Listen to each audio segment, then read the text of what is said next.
stop. Exit the traffic, turn off your engine, and tune in to words that will ease your mind. Welcome, everybody. This is Joe Weidinger, and Becky is with me today.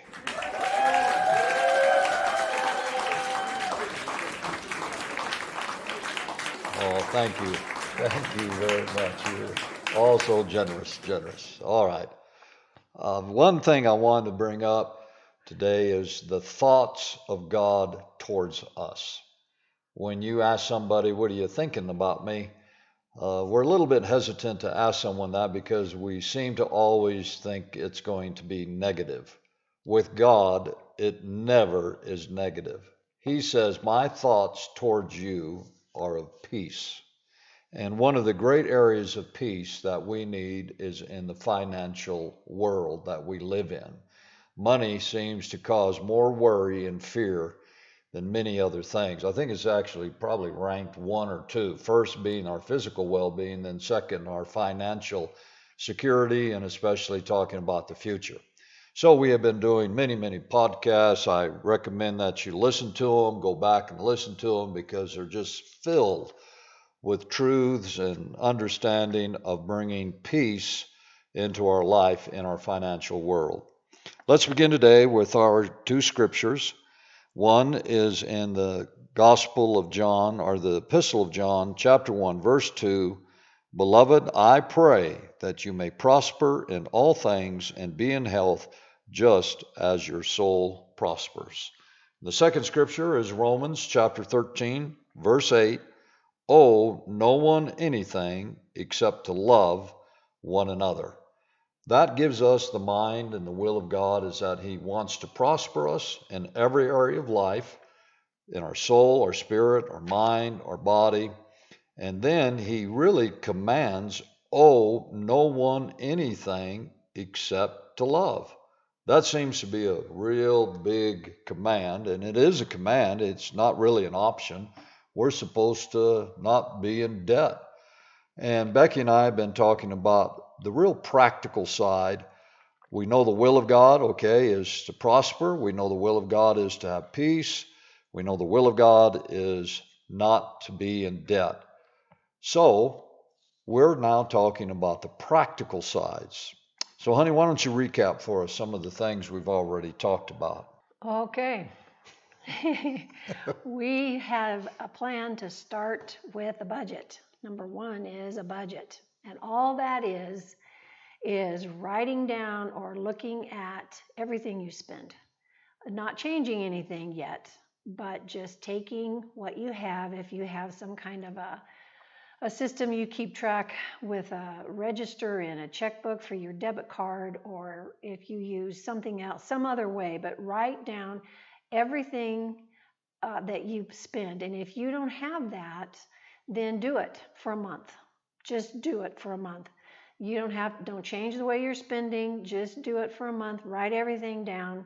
You know how they tell you when you start a diet, write everything down that you eat. We don't like to, but it's essential. In Habakkuk 2, it says, write the vision and make it plain. So having it written down is really important. You can get a budget app somewhere online, everyday budgeting, everydollar-budgeting.com. It just gives you a form to fill out to show where you're putting your money. Then the next thing we do is review that budget. We want to look at it and slice and dice it to see how we can work with it. So we look at the budget, we look at what are essentials, housing, where we live, gas in the car, food on the table, the things that you can't live without, your utilities, those kinds of things. And go from there and see what kind of cuts you can make here and there, non-essentials. We can feel like they're essentials. And remember, if you're getting out of debt, this isn't forever.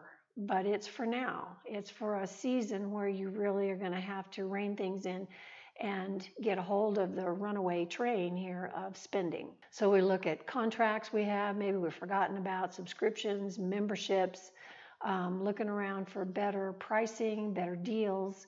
You can get better deals with shopping in certain areas online. You can go to Savers, go to Craigslist, go to Buy, Sell, Swap, go to eBay, go to Goodwill. You can even barter for goods. I've traded people when I was doing midwifery full time. I traded people sometimes for births. They had a skill that I could use, and so we would trade. So there's a lot of different ways to do that. So then we get to number 3 is to commit to no new debt. And the scripture we already read that we really base this on is in Romans 13:8, and it says, "Owe no man anything, owe no one anything except to love them." So we want to commit to not creating any new debt. When you've been talking about love one another, to not be in debt is really an expression of love. We don't look at it that way, but if I owe somebody something, especially friends and family members, or it really doesn't even matter, a dealership at a car, you owe them, so paying them is an expression of love. It's also an expression of honesty and commitment. Absolutely. And it's when you have creditors and people you owe, whether it's a company or an individual, you really do need to talk to them. If you're having a difficult time, make sure you communicate and just talk to them. It makes a world of difference to not to run from it and ignore it, but to talk to those people. This also, it really is rooted in self-control, which is one of the fruit of the Spirit. We need self-control. And the whole credit card system addresses that, where it's get what you want now and pay later. And that never, ever, ever works. It just never works. So cutting up credit cards, closing accounts, and dealing with cash only, then you're not creating any new debt. You don't go out and buy a car. You don't go, we're going to commit ourselves to no new debt. We're going to get all of our debt taken care of and have a clean slate and be able to move on from there. So once we've worked through these different steps, and I want to remind us that God's involved. God is involved in this. He wants us to be able to prosper. He wants us to be able to manage what He gives us with integrity and honesty, and He wants to be able to pour more into our lives. But if we don't have any boundaries, it's kind of like a river or a channel. If you pour water out on the ground, it just spreads out and sinks in. But if it goes down a channel that has a bank, like a ditch bank or a river bank, that current, that water can go faster and faster, and it has power behind it and can do much more.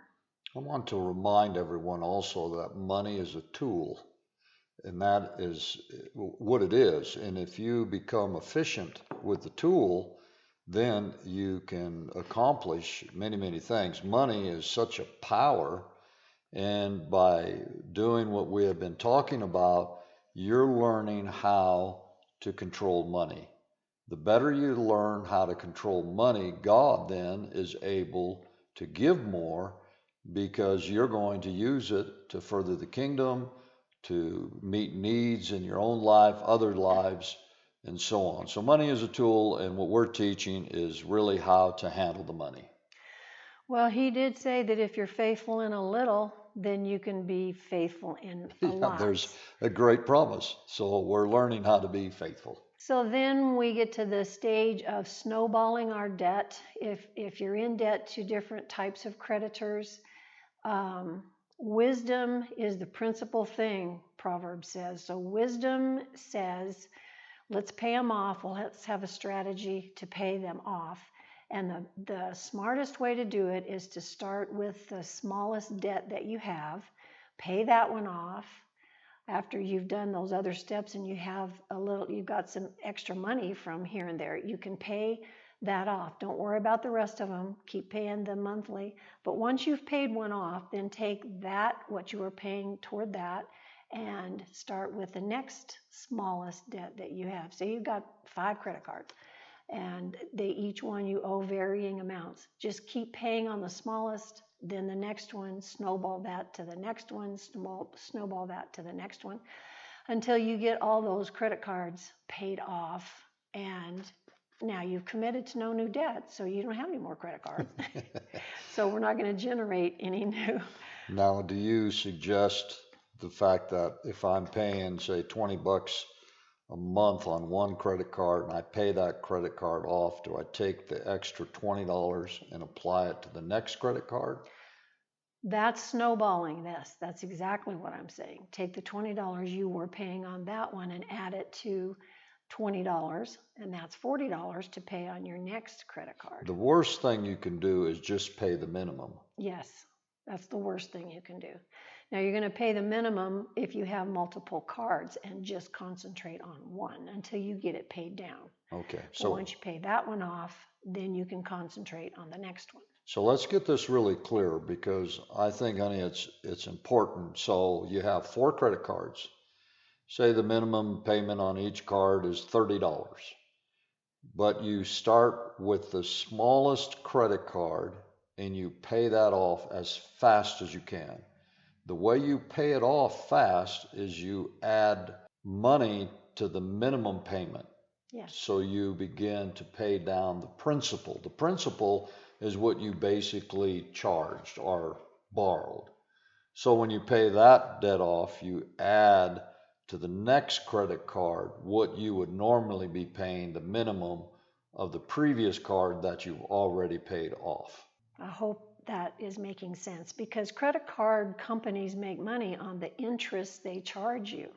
If you don't pay the principal, like you said, what you borrowed, say you borrowed a couple $100 to buy, I don't know, a monitor or some computer thing.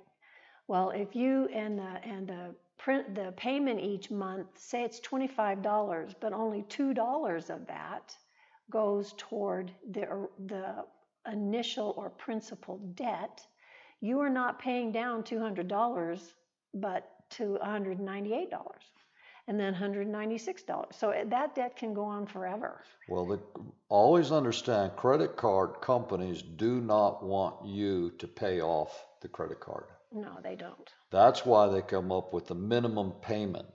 Don't work your budget around, oh, I only have to pay $10 a month, but you'll be paying $10 a month for 5 years. Multiply that, and you start with borrowing $200, but you end up paying $1,500 simply because of the interest. You must understand what we're talking about, because this is how you get out of debt. And instead of wasting money paying interest, then you can use that money towards your own needs or education or giving to the kingdom, whatever the case may be. I mean, a lot of people don't understand interest, and a lot of young people, unfortunately, as a young person, I didn't understand it very well either. But it really pays to get a handle on it and realize that they're charging you a percentage every day. Compounded. They charge you every day, and that adds up to what interest you pay that month and what little principal you're not whittling down your actual balance much at all. You just continually to pay for the privilege of borrowing that money, and it's actually wicked. I think it's evil, but well, especially when they start charging large interest rates, and the Lord does not want you to be a slave. He wants you free. This is where God gets involved and begins to work with us, because now we're working with Him to be free. Okay, so we're dealing with credit card debt or any other kind of debt, not just credit card. We can owe the hospital, we can owe medical debt, we can owe all kinds of stuff, car payments. I would say, especially when you owe people you borrowed money from personally. If I go to a brother in the church and I say, hey, can I borrow $50? And he says, sure. and he gives it to you, don't just think because he's a Christian, he doesn't need to be paid back. He is the first one you want to pay back. You want to maintain relationships, and relationships are ruined because of money. In the church realm, the kingdom of God, the family of God, if I borrow money from somebody, or I make a promise to the church, I promise to give $1,000 to help a building project or sending someone in missions, be sure to pay that. That is a debt. That is a promise that you have made, and God will work with you to make that payment. That begins to be a priority. First thing is the relationships that you owe people to that you know. Family members, loved ones, church members, make that a goal to pay that off. Then start with your credit card debt. Becky said maybe you had to borrow money to hospital bills, and you can work with these people. You talk to them and make sure you begin to be very aggressive in paying off your debts. The next thing that's a great idea is to generate some extra income. Deuteronomy chapter 18, or chapter 8 rather, verse 18 says, "Remember the Lord your God, for he's the one who gives you power to gain wealth." And so God can give us power to get some extra money. And you'd be surprised if you look around and think about how you can get a little extra income. You probably have stuff sitting around your house that you could sell in a yard sale or on eBay. You might be getting a little bonus here or there, or some kind of even your tax refund. Have plans for that, not to spend it on something else, but to spend it on your debt to get the debts paid. Any unexpected income, a bonus or a raise, even ask for a raise. You Yeah. could ask for a raise because, hey, we have not because we ask not sometimes. Now, here too, the Lord gets involved and he may speak to somebody to give you money. Yes. And so somebody comes up to you and says, God told me and I want to give you $100. Well, don't just take the $100 and go out and have dinner and a movie. You could do that, but take a large portion or all of it and pay against your debt. I want to mention, this is kind of a side trip, but after this session, we're going to be talking about stories and testimonies, because I have a great one for that, how God will look out for you down the road before you get there and put money in place for you. But we have a lot of personal testimonies happen to us, not somebody else, happened to us, that we're going to talk about, and also talk a bit about the principles of the supernatural when it comes to tithing and giving, and how God couples that with your budgeting and all that you're doing to bless you. But anyway, the next area we want to talk about is mortgage. If you are buying a house or you've bought a house, that seems like a overwhelming task to think of paying off your mortgage, but God can help you do it. God can Yes, he help can. you do it. It's not too big. So once all this debt is taken care of, then start looking at the money that you were using and put it on your mortgage. And again, put it on the principal only. Don't put it just as a payment. Make sure that your lender puts it on the principal. And there is actually a strategy that if you will pay half of your mortgage payment every 2 weeks, the way it works and the way it's paid, it saves interest, and you can knock off of a 30-year mortgage about 7 years by That's paying amazing. that way. Now, explain what you're saying. A mortgage payment, what is that? Okay, your mortgage payment is when you have bought your house and you go through a lender of some kind. He holds your mortgage. That's what you borrowed on your house. Okay, say your mortgage is $1,000 a month. Now, your mortgage, you're talking about the monthly payment. The monthly payment towards All right, your let's use some real house payment. figures here. I'm going to buy a house, and I end up buying this house. I sign a contract, and I paid $350,000 for a house.